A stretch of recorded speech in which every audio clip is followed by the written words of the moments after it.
Bismillahirrahmanirrahim. Assalamualaikum warahmatullahi wabarakatuh.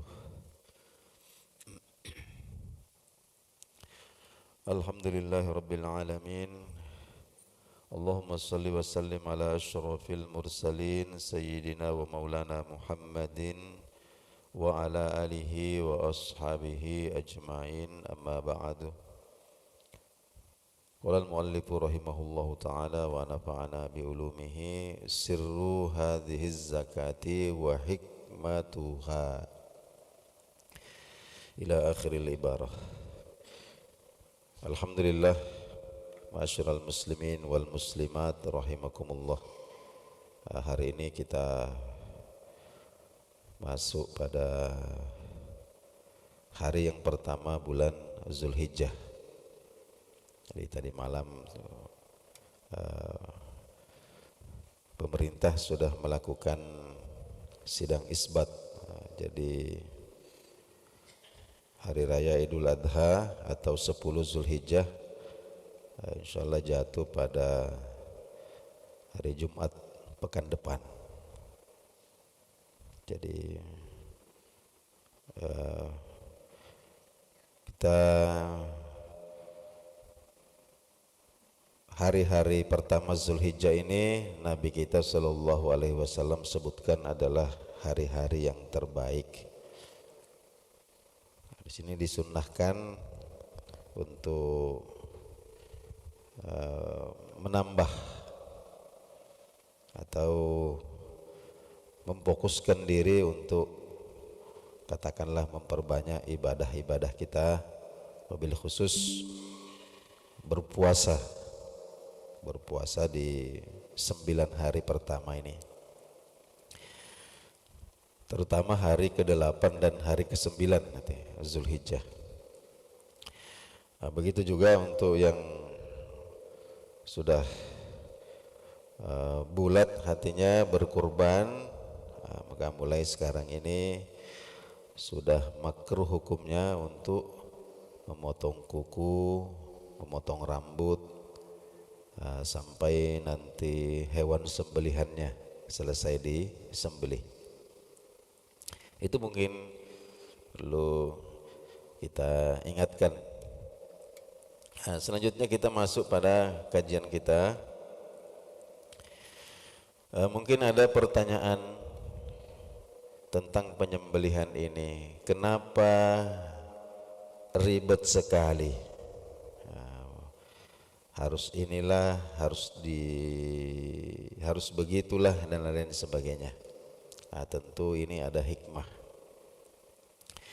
Ada hikmahnya dan tentu tata cara yang diajarkan oleh Allah Subhanahu wa taala melalui petunjuk Rasulullah sallallahu alaihi wasallam, itu kita harus yakin bahwa itulah cara yang terbaik. Karena kalau kita lihat praktek orang-orang ya, yang non muslim ini, itu macam-macam caranya membunuh binatang untuk dikonsumsi. Ya, ada yang dipukul kepalanya, ada yang distrum pakai listrik dan lain-lain sebagainya.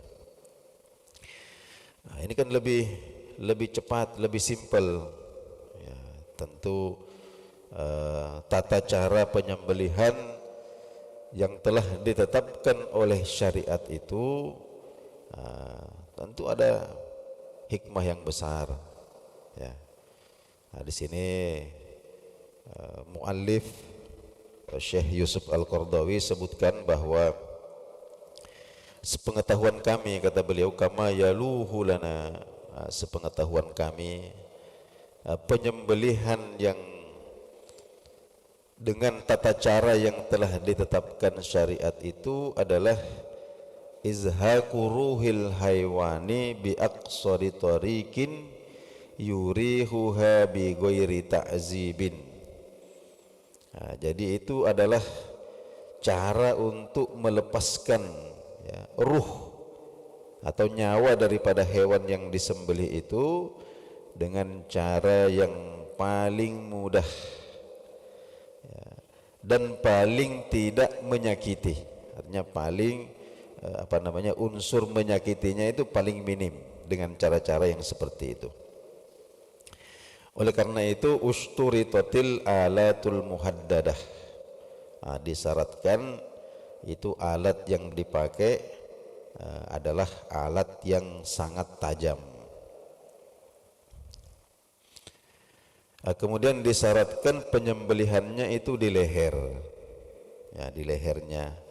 Wa huwa aqrabul mawadhi, itu adalah tempat yang paling efektif, ya, limufaraqatil hayati bisuhulatin, untuk memisahkan hidup binatang itu dengan mudah. Ya. Wa nuhiya aniz zabhi bis-sinni wadh-dhufuri, dilarang menyembelih dengan menggunakan gigi atau kuku. Ya.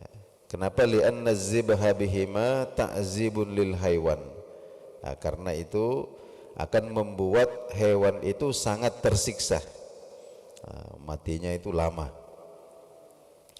Wa amara Nabi sallallahu alaihi wasallam, dan baginda Nabi sallallahu alaihi wasallam di dalam hadis itu memerintahkan kepada kita bi ihdadis syafrati, ya, untuk menajamkan alat, ya. Jadi diasah sebaik-baiknya bagaimana caranya supaya sangat tajam. Wa irahatiz zabihah, lalu kemudian menyembelih dengan cara yang paling lembut. Jadi memperlakukan binatang itu dengan cara yang paling lembut. Dalam hadis dikatakan, innallaha, sesungguhnya Allah subhanahu wa ta'ala, katabah, telah mewajibkan al-ihsan, ya, telah mewajibkan ihsan. Ihsan itu adalah ketika kita melakukan sesuatu, maka kita lakukan dengan maksimal, dengan cara yang paling baik. Itu namanya ihsan. Ketika kita makan, ya, bukan sekedar kita mau kenyang saja, tapi tata caranya itu kita sempurnakan, adab-adabnya, itu namanya ihsan. Ala kulli syai', apapun yang kalian lakukan.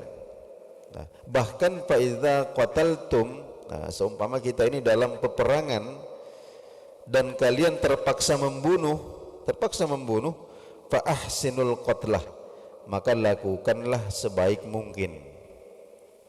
Makanya kita di dalam undang-undang perang itu kan dilarang untuk memutilasi musuh, ya, dilarang untuk memutilasi, ya. Termasuk wa idza sabahtum, kata Nabi, dan jika kalian menyembelih binatang, fa ahsinuz zabah, maka lakukanlah penyembelihan itu dengan ihsan, dengan cara yang paling baik. Bagaimana prakteknya? Wala yahudda ahadukum syafratah, hendaklah benar-benar kalian tajamkan pisau kalian itu. Wala yuri hazabihatah, dan tenangkanlah hewan yang akan disembelih itu. Termasuk di antaranya itu diriwayatkan dari Abdullah bin Abbas, pernah terjadi di zaman Nabi Shallallahu Alaihi Wasallam itu ada seseorang yang sudah membaringkan seekor kambing.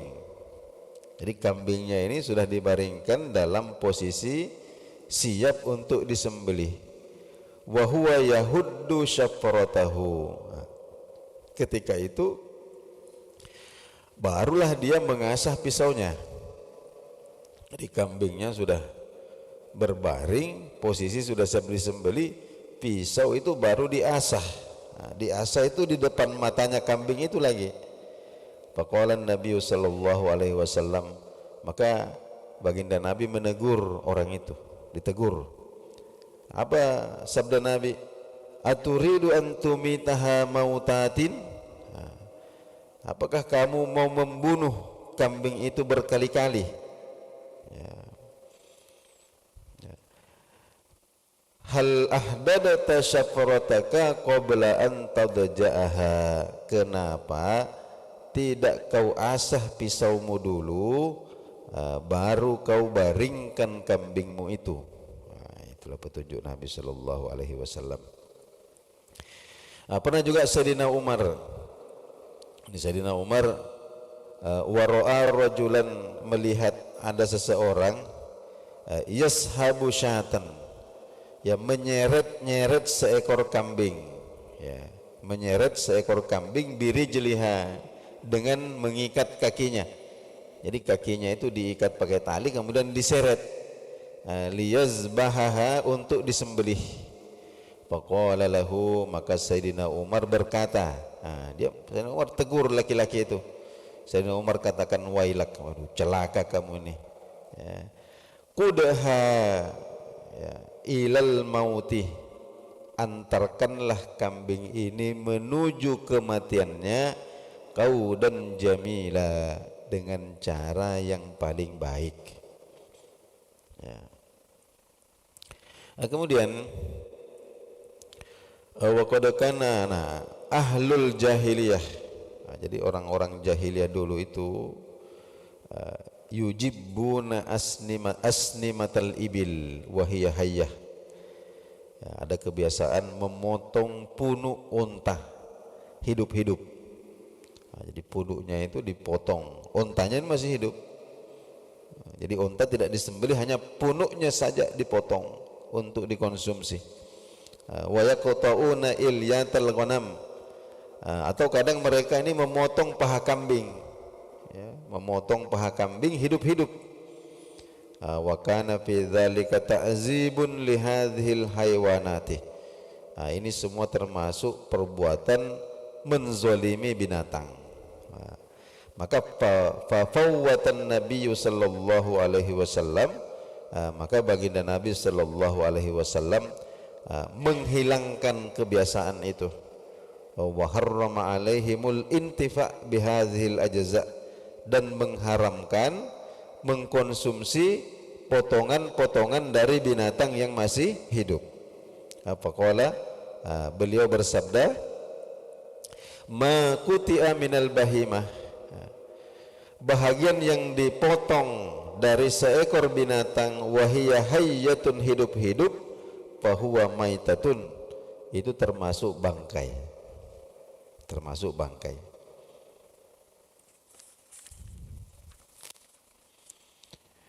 Kemudian sedikit kita singgung tentang zabaihu ahlil kitab, tentang sembelihan ahlul kitab. Ahlul kitab ini maksudnya adalah al-Yahud wan Nasara, orang Yahudi dan orang Nasrani. Di dalam Al-Quran Allah Subhanahu wa Ta'ala secara global, ya, ini berfirman, ini dalam suratul Maidah ayat yang kelima, al-yawma uhilla lakumut thayyibatu, ya, bahwa pada hari ini, ya, maksudnya dalam syariat Islam ini, uhilla lakum, ya, telah dihalalkan bagi kalian at-thayyibatu, semua yang baik-baik, wa ta'amul ladzina utul kitab, dan dihalalkan juga makanan ahli kitab, makanan ahli kitab. Wa ta'amul ladzina utul kitab, dan makanan ahli kitab itu hillul lakum, halal bagi kalian, wa ta'amukum hillul lahum, dan begitu juga makanan kalian itu halal bagi mereka. Ini secara tegas di dalam Al-Quran disebutkan bahwa makanan dari makanan orang-orang ahlul kitab, Yahudi dan Nasrani, itu halal bagi kalian, sebagaimana makanan kalian itu juga halal bagi mereka. Jadi para ulama itu sepakat bahwa makanan ahlul kitab, termasuk sembelihan mereka itu secara mendasar itu aslinya itu halal. Ya, tapi yang diperselisihkan oleh para ulama kita adalah apakah ahli kitab yang sekarang ini sama dengan ahli kitab yang dahulu. Nah, itu saja. Apakah masih sama? Artinya bisakah ahli kitab yang sekarang ini disamakan dengan ahli kitab yang dahulu? Karena penyimpangan-penyimpangan yang katakanlah ahli kitab sekarang ini barangkali bisa dikatakan ya tinggal nama. Nah, sedangkan syariat-syariat mereka ini sudah mereka tinggalkan. Nah, itu yang menjadi perbedaan pendapat. Nah, ada yang mengatakan ya masih ahlu kitab sekarang dengan ahlu kitab dulu itu sama saja. Kenapa? Karena bahkan sebelum Nabi Shallallahu Alaihi Wasallam diutus pun keyakinan-keyakinan yang menyimpang itu sudah ada, nah, seperti Trinitas dan seterusnya. Nah, oleh karena itu tentang sembelihan orang Nasrani, orang Yahudi ini secara umum ya dalam pandangan para ulama itu halal dengan syarat. Ini ada syarat. Ya, yang pertama, sembelihan itu bukan dalam rangka ritual agama.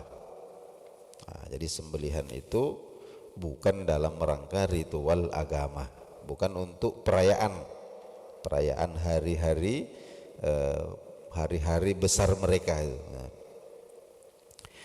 Kemudian tidak menyebut nama selain Allah. Ya, karena ahlul kitab itu Yahudi dan Nasrani itu tidak asing dengan nama Allah.